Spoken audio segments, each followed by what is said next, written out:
It's 4:20 somewhere, and right now that somewhere is right here. Hello, I'm Janae Burris. And I'm Jake Browne. Welcome to the Cannabist Show. We talk all things weed. How are you, Janae? Good. Yeah. How are you? How you doing? You said that like you weren't sure. Okay. Am I good? Good. I survived Portland. That's how I feel. How was the weather, first of all? So it's important to me. It was inverted. It was so I came back to all the rain here, and Portland was like desert dry and super hot. I also found some really good weed while I was there. I was really excited. I I got all my weed back, and then it immediately went into the laundry. So now I have. Ouch. 2.5 grams. I thought you were going to say you left it somewhere, and I would think somebody found it and smoked. You put it in the washer? I almost got some. There's like this older couple that was clearly having like the TSA panic because they realized that they had these jars, and I was like, "You could just give them to me," and then they were like, "Nope," and threw them away. I was like, "Oh, I'm not gonna dig. That's not cool, man. That's not cool. That shouldn't be happening. If this young man wants to take the risk, let him. Okay." Don't be like that. I'm just going to be the receptacle now at the airport. Like, if you have extra... Right here.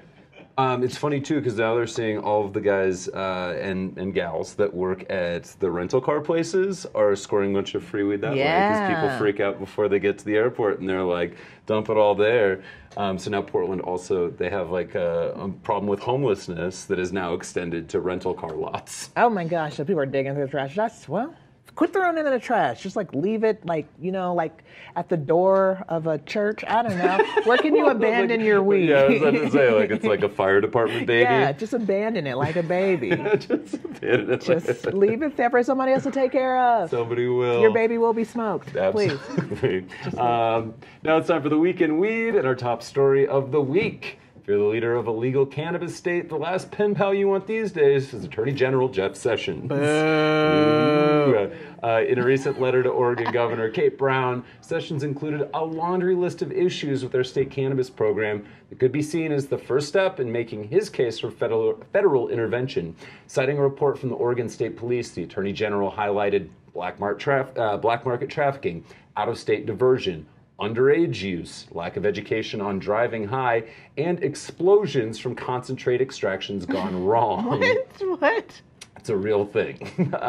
Now, it's hard for me to believe that he picked these points just out of thin air, as many of them are enforcement priorities laid out in the 2013 Cole Memo. Now, if you don't remember the Cole Memo, think about it like a list of chores for states, but instead of making sure your room is clean, it's preventing drug driving or cannabis moving out of your state.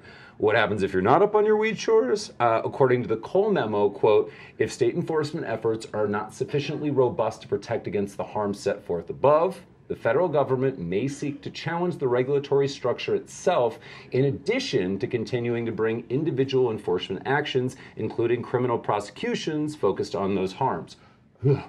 Basically, they have a list of things that states need to do. And if you don't do those, you also get a pointed letter from the Attorney General.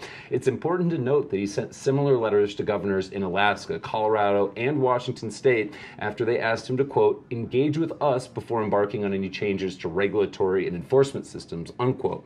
And they mentioned the Cole Memo by name 5 different times in their letter. So Sessions comes back and says, listen, you aren't even Cole memoing, guys, so stay tuned for more important updates on this constantly evolving story. Oh, man. I love, like, the idea that Jeff Sessions is, like, trying to communicate. They're like, communicate with his Jeff. And he just sasses right back at him. He's like, you guys, oh, the Cole Memo is so important to you. What about X, Y, and Z? And his list just reads like a laundry list of like, okay, these are the things that we as a federal government want to focus on prioritizing, enforcing. And they're like, well, we're trying. Jeez. Yeah. All right. Gosh, okay.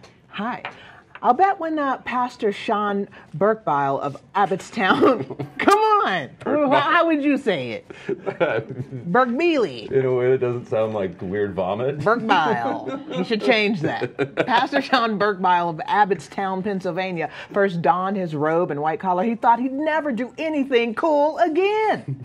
He thought that. But when he decided to be an advocate for the health and well-being of one of his young parishioners, he somehow created one of the coolest titles, a man of the cloth. cloth could wear. Pastor Sean, a.k.a. Pennsylvania's pastor for pot, has spent the last 3 years educating himself about the benefits of medical marijuana, increasing his understanding of laws and regulations regarding cannabis, and opening the minds of his extremely conservative community to the blessings of this medicine. You're probably looking at your phone right now and thinking, Janae, I don't want to be a clergy member, but I'd like to work weed into my job title somehow. Well, friend, I'm happy to help. Your new title is but an alliteration away. Got a great city job in waste management? You are now garbage guys for grass. How about that? Are you a dentist specializing in root canals? Your new title, endodontist for endo. All right, but Janae, I'm an insomniac and don't have a job. You sound like an insomniac for indica. All right, only working seasonally, Santa's for sativa. Died in a Chicago fire a century ago. How about ganja ghost? Comedian and wannabe journalist, Cannabist Show co-host. But that one's taken already. You see, Mr. Trump, Mr. President, I'm stimulating the job market too. You're welcome. Awesome. Surf Bros rejoice. After 17 years, Hawaii is finally saying aloha to its very first dispensary. Maui Grown Therapies made its first sale on Tuesday, August 8th. After delays at the state certifying lab testing had prevented finished product from being sold. This was a story we told you about before, but at $20 a gram, it's not cheap, but it's Hawaii, so everything costs a little bit more, even your dank. Now, this is a medical marijuana program, so tourists won't be able to go finish a poke bowl, then smoke a bowl, but you do not need to be a Hawaiian resident to qualify for the program. And under Act 241, the state is required to have a process for patients in other states to buy and possess while they're there. So if you're a Colorado patient, an Oregon patient, wherever you're a patient, go there. You can ostensibly purchase things very soon. With all the great strains that have come from the islands over the years, I can't wait to get out there and see what they're growing. Save me some, okay, Hawaii? Save me some. That's going to be my catchphrase. Save me some. A 71-year-old California man was robbed of his retirement when he was arrested in North Dakota for transporting 183 pounds of marijuana. I assume that was his retirement, okay? What else? Harold Miller was charged with possession and intent to deliver after he was pulled over for traffic violations in a construction zone, and troopers smelled a strong marijuana odor. Harold, you should have told the cops that the smell was just your new aluminum-free deodorant failing like me. I'd like to thank my sister for my new all-natural bergamot and lime sweat-inducing underarm wax. Thank you. Sweat. Sweet Sweat. Jake, if you'd like to thank my sister for the earthy smell I'm bringing to the desk today, you may. Thank you.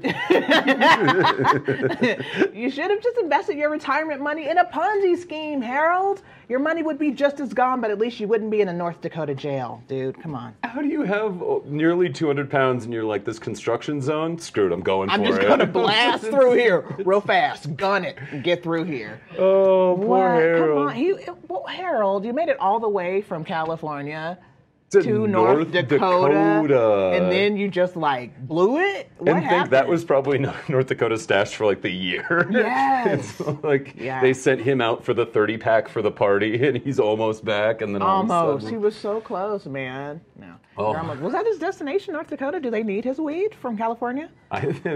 So there was another story that the Cannabist ran this week that says that 80% of the cannabis that's grown in California leaves the state. That they have about a 2.5 billion consumption market there. They're estimating that about 11 to 12 billion, I want to say, is actually produced. So was that this week? Yeah. In this week's Cannabist? All right, there's a lot of stuff in there. Yeah, for more on this and all of these stories in the Week in Weed, visit us online at thecannabist.co. Now let's learn how to clean that bong. Clean that bong. The bong. Let's clean that bong that you probably just hit. Because let's face it, Mr. Water Pipe, it's probably past due.